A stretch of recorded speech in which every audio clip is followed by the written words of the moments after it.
So Jean-Claude Juncker lives in an absolute fantasy world, and it's quite amazing watching him interact with the rest of the European Union and the rest of the world. Just the opinions he has are so divorced from what I believe other people are perceiving, especially, people who are like, I guess you would call them Middle Englanders or Little Englanders. It's just incredible to behold. Thanks for the war, but pay up for Brexit talks. Of course you're going to say that. I mean, of course you're going to say, give us as much money as we demand. Europe is grateful to Britain for its actions in the Second World War. Well, you're welcome, Europe. The place where the tyrants come from. You're welcome. We once again prevented you from falling into a despotic tyranny. And with Brexit, you're welcome again. But the government will still have to pay for progress on Brexit talks, Jean-Claude Juncker said yesterday. Well, actually, Theresa May had agreed to that, something like 40 billion. So yes, this is understandable. We understand that you will need our money, as you have always needed our money. And as the second greatest net contributor to the EU, we know how much you need our money, to the tune of something like 6 billion net or something, whereas the Germans it's 8 or 9 billion net. Anyway, the European Commission President said that Britain's so-called divorce bill was analogous to paying for a round of drinks, and then claimed that the euro had maintained peace on the continent. Well, let's assume, for the second part, let's just assume that's true. I mean, I don't believe that it is. I believe the catastrophic devastation of Europe has maintained peace on the continent. But let's assume that the euro has done this. Do you think it's going to maintain peace in Greece, or Portugal, or Italy? And for how long? Because, I mean, what are you going to do when Greece defaults once it comes to the brink of default on its round of payments back to the Troika? What is your plan? There is no plan. That's the problem. I did a video about this a while ago. They literally don't know what to do. And there is no option. That's why it's ever-increasing austerity for Greece, or default and leaving the euro, to which there is no plan in place. So do you think that that's just going to end peacefully? Do you think it'll just be... I mean, there's not going to be riots in the streets. It's not going to be, I don't know, severe political unrest in Greece caused by the euro? It's not... No, I mean, when I was there in 2012, I went to Greece for a holiday in 2012, and there were protests and riots there. And my then girlfriend wouldn't let me go and see them, which was very disappointing. But... yeah, do you think that the euro is a panacea, Jean-Claude? The British are discovering, as we are, day after day, new problems. He told students in Luxembourg. That's the reason why this process will take longer than initially thought. Well, it's because your plans are always incomplete. And this is the difference between the British and the continental mindsets. The continental mindset is very systemic, and it wants everything in place before anything begins. The British mindset is we'll muddle through. We'll just figure it out as we go along. And that's the difference. And that's why we're more successful than you.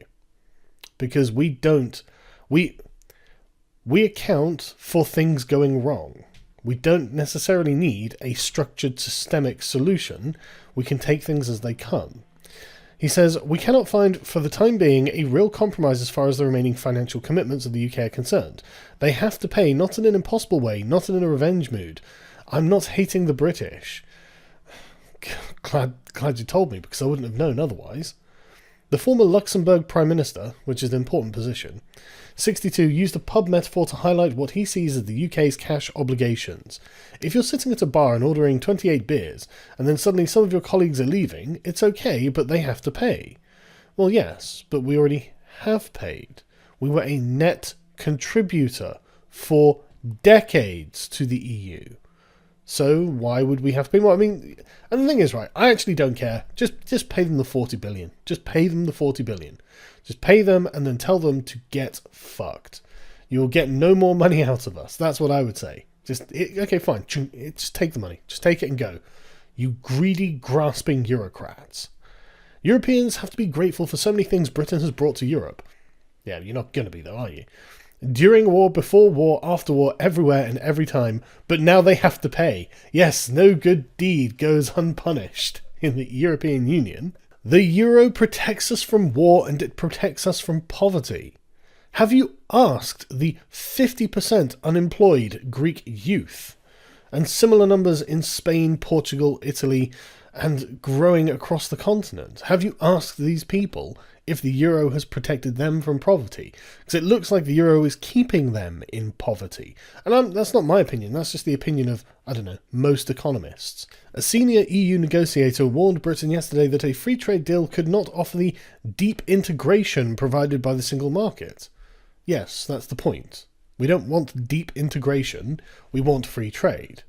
You want free trade as well, but you need to continue with this kind of ideology that the EU has created. So Antonio Fernandez Martos, a trade expert who's on Michael Barnier's Article 50 task force, said the British demand to an end for freedom of movement for EU citizens and full regulatory autonomy has inevitable consequences, because it put the UK outside of the body of common EU regulations. That's true, and we will have to comply with EU regulations if we want to trade with the EU.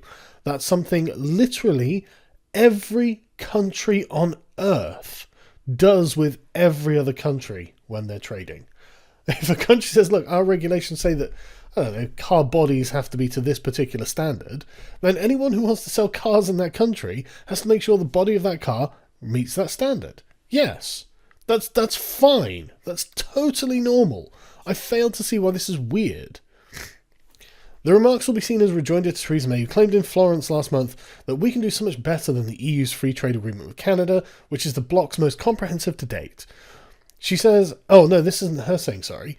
We know the four freedoms are indivisible. You cannot have a sector-by-sector approach to the internal market, said Fernandez Martos.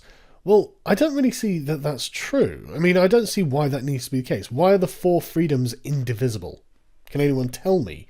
I mean, it's never explained, and I've raised this before and no one has an answer, especially given how the four freedoms are not indivisible. You've got places like Switzerland and Norway that have some of these four freedoms, but not all of them. Very strange. It looks like the four freedoms are in fact completely divisible as and when, but and I love the way they call them the four freedoms, but making sure that all of these are met by literally as many people as possible increases the power of the EU. It's you saying to them, we want, and them saying, yes sir. That's what it is. But to return to Juncker's bar metaphor, here's a more accurate one. So 28 people are sat in a bar drinking beers. Only half of those people are paying for the beers. And after a day's worth of paying for beers, one of these people stands up and says, you know what, I actually don't need to be paying for your beers anymore. And I don't like the way that you are putting rules on me on how to pay for your beer.